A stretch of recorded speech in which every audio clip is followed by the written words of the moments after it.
Welcome back to Kearsarge Valley Magazine. I'm just having a ball talking to Don every week. I mean, we could just hang out for forever, you and I. Absolutely. Talking about stories from your book, your life story, really. And last week, we started talking about your time as the U-2 pilot. Tell us about that time, maybe your first mission.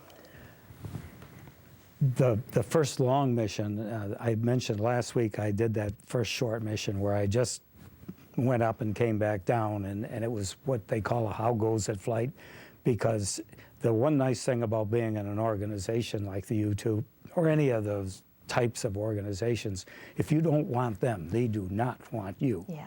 I could have handed in my spurs anytime. But I did want that. I found that I could fly it. The interesting thing about flying the U-2 at that time is they had built 55 airplanes. 37 of them had crashed. 7 had been shot down, and 10 of them are now hanging around in museums. That's of the first slew of airplanes. They built more since then. But it was a single-seat airplane, and it was so different from a jet fighter, with no wings, to this monster wing airplane. Yeah. And they found it was some of the more difficult things was to get a guy to be able to take it off and land it without doing themselves in.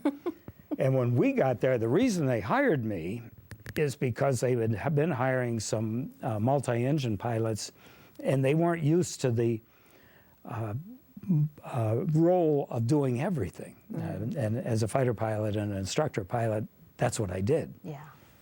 So since then, they've taken some crashed airplanes and they built a 2-seater, and all of a sudden their death rate and their accident rate went way, way, way down. Okay. And it was a smart thing to do. But when the airplane was built, it was built in a hurry, and it was not necessarily built to last a long, long time. Here it is 55 years later, still going strong. Certainly lasted. Yeah. So this last mission is when they put some cameras in and gave me a full-length 8-hour mission. And I'll just go through the basic procedure of it. Is you got up a long time before breakfast, and you showed up at the flight line. We had the U-2 squadron was a remote part of the base. Everything was secret. I'm not even sure if everybody knew they existed on the base. We had our own mess hall, and one of the things they wanted you to do is eat a high-protein breakfast. So we would have steak and eggs, the best steak you can imagine. We had our own chefs. We had our own flight surgeons. There were 25 pilots and 2 flight surgeons, and we were all healthy people.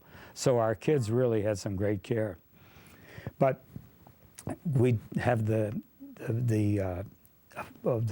breakfast and the milk and the juice and all of this, and they wanted you to be hydrated. And my instructor, a guy by the name of Captain John Wall, who was a character at the best, and every time I'd go to fly, the last thing he would say to me is, he said, "Remember, Don, pull back, you go up, push forward, you go down." And he would have breakfast with me, and then the navigator who had pre-computed my navigation system, he would be there, and we'd have this last-minute chat. Then I'd go into the physiological area where they would suit me up. Now, this suit was a pretty expensive rig.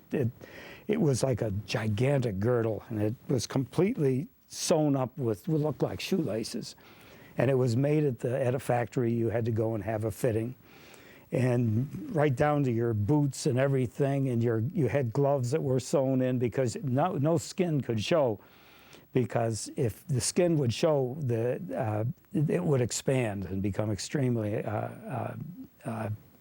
uncomfortable. Okay. So you were completely covered over, and then the last thing they do is they put this space helmet on, which you've seen the more modern version of it with the astronauts when they go off. But the thing is to get used to it, because you couldn't touch your face. And the minute they put that on, and they'd lock it on like a diver's helmet while they were giving you oxygen to get the nitrogen out of your blood so you wouldn't have the bends. immediately you'd want to scratch somewhere. And that wasn't going to happen. Oh. So then they put you in a special car, a flatbed panel wagon, actually, and they had an airman carrying your oxygen, and away you would go. And then you would strap in the airplane. And I just would kind of just surrender because nothing was left to chance. There were about 3 or 4 airmen that would fasten your seat belts and hook up your oxygen, your support systems, and your parachute. And you had an emergency oxygen system. At 70,000 feet, you would fly. If you bailed out, you would fall for many, many, many minutes before you. And if the parachute opened at 70,000 feet, you would die because the chute would explode. Yeah. I mean, it would be going too fast. So you had to fall to 13,000 feet. None of that ever happened to me, incidentally. But they'd get me all strapped in, and then they'd start the engine, and we taxied out. And we always had a chase vehicle next to me for both landing and takeoff. And for the landing portion, they wanted to talk you down. You were tired at the end of a mission. And the visibility was very limited out of the airplane because they had these infrared shields up there that you couldn't see. So here's my instructor, John Wall, over here. And I'm taxiing into position. And the last thing, I'm looking over here, and he's saying, pull up, push down. So I gave him a thumbs up, and away I went. We took off and went about 150 miles and established a holding pattern. I went to St. John's and I think New Mexico. Because you had to leave that holding pattern at exactly the right time. No more than 30 seconds off, because if you did, then all this pre-planning that you had done is now thrown out the window, and you'd have to come back. Oh. So I did all of that. And one of the negatives of all this, if I can mention this on television, is nobody that I knew of ever told me how to go to the bathroom in a pressure suit. The last thing my instructor said as he closed down the canopy, he just hit me on the helmet. He says, by the way, if you gotta go, he says, there's a couple bottles behind you. Oh. Well, I had done just as they asked. I drank water and orange juice and coffee and all of this. Yeah. I won't go into all the agony of the next 20 minutes, but it's a wonder the airplane continued flying. And in that suit. Just imagine. No, I can't imagine. And but I eventually left. I left exactly on time, and every 15 minutes, I would take a sextant shot. Then I'd read the longitude and latitude, and then I'd put them on the green card and interpolate the results and figure if I was a little to the right or a little to the left and make a correction. You couldn't do anything about the speed, forward or back. Okay. So there's like anything else, there's bookkeeping, you gotta keep going. So it would take 5 minutes to shoot, 5 minutes to make the corrections. Then you had about a 5-minute break, which you would make sure. I had a little scan I'd go through and do minor check items, check the fuel, check this. And while I'm going to mention that, I think the other thing that happened to me on this first flight, the first long flight, I don't even know if they solved this yet, but these 80-foot wings were full of fuel. And if they got out of balance, what would happen is it would start tilting. Now, the airplane wouldn't tilt, but the wheel would. So when you would look down and you'd see the wheel come up like this, and the second last thing that John said to me, he says, watch your fuel balance. He says, if the wheel goes over 45 degrees, he said, the autopilot will click off, you'll go into a spin, the aircraft will come apart, and you will die. I said, well, John, thank you very much for that. Good news. But I also said to him, John, I've been flying jets all my life, and every airplane has got a fuel problem. Well, he didn't tell me that when I'm doing all these negotiations or all these calculations, that this insidious wheel would start moving. And the way you would correct it, there was a switch up here. The fuel is 6 gallons a pound, and that's 36 pounds. So you would put the fuel in the direction you wanted it to go. Ah. So I'd flip it back, and there comes the wheel back, and it'd come back. And just about the time it was almost level again, I'd have to make another calculation. And then the next thing I knew, it was pushing down on my right thigh about 44.5 degrees. And I went, oh, and I click it back the other way. I literally felt like I was flying back and forth. So I finally realized how to solve this problem. This happened about 4 times on this flight. Is you take a pencil in your hand the minute you flip that switch, and any time you put the pencil down, you also neutralize the switch. So I had that problem solved. And then I went up to North Dakota, and I did a mapping project. I mapped the whole state, and I could hear the cameras back there. You can hear them thumping. I never saw one of those cameras because they didn't feel we needed to know. But you could hear them, and they go boom, boom, boom. And what I would do, everything was done by time, and on the green card it would say at 1500 push button A, C, D. And I'd push it, and then the cameras, you could hear them move. Then at 1515 push ZSZ, and the tempo would change. And then when I was done with the mission, flying back and forth, I flipped the sextant back on, and sure enough, there was the sun.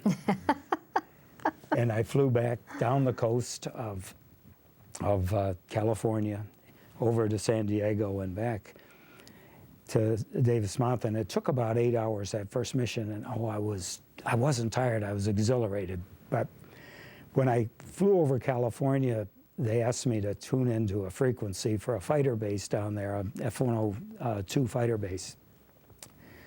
And the air traffic controller said, Nails 1, he says, we'd like to make a few passes at you, simulated firing runs. And I said, sure. And he said, could you come down to 60,000 feet? Now, at that time, they did not have altitude radar, and that was our biggest secret, how high we were. Ah. And I thought about it. He was playing games with me. And I said, I'll stay right where I'm at if that's all right with you. And he kind of chuckled. And you could see these guys smoking up at you, and then they'd get through about 50 and they'd kind of pull back, and I'm sitting around 70, 75,000 feet. And you could just watch them kind of flutter down. And then I went on my way and came back and went through the routine of coming into Davis-Monthan. And I got in the traffic pattern. It's a long process coming down, but I got into the traffic pattern. And I asked the tower, I said, do you mind if I take a vector over here? And so I went over and did a 360 or two over my house. And down there was Polly. Oh, did she hear? Well, I told her I was going to do this, Okay. and I told her when, because I knew exactly when I was going to be there, Yep. because that's the kind of mission it was. So there was Polly and my 2-year-old twin sons and my oldest boy, and they're all waving, and Polly said later, she says, they were standing there saying, Mom, look up there, the big black mother's back. Anyway, they picked me up on the traffic pattern, and they talked me down, and then you were in love with being a YouTuber? well, and I loved it. It was a good mission, and it wasn't all thrills. It was a very, very serious mission. Yeah. It was under SAC, and we had probably what you know about the enemy is how good you perform in the world. Yeah. And as it turned out, it saved this country an awful lot of money, and not so much in what we knew, but what we knew about them, what they did not have. Right, right. Then we knew how far we could go in confronting them. We knew exactly how to arm ourselves. Well, fascinating stories and things that's hard for us normal people to imagine, but I'm so thankful that you're sharing them with us. Next week we'll be back with Don just to wrap up his amazing story and to I encourage you all to get his book, Life is a Piece of Cake. It's a wonderful read, an amazing life story. We'll be back.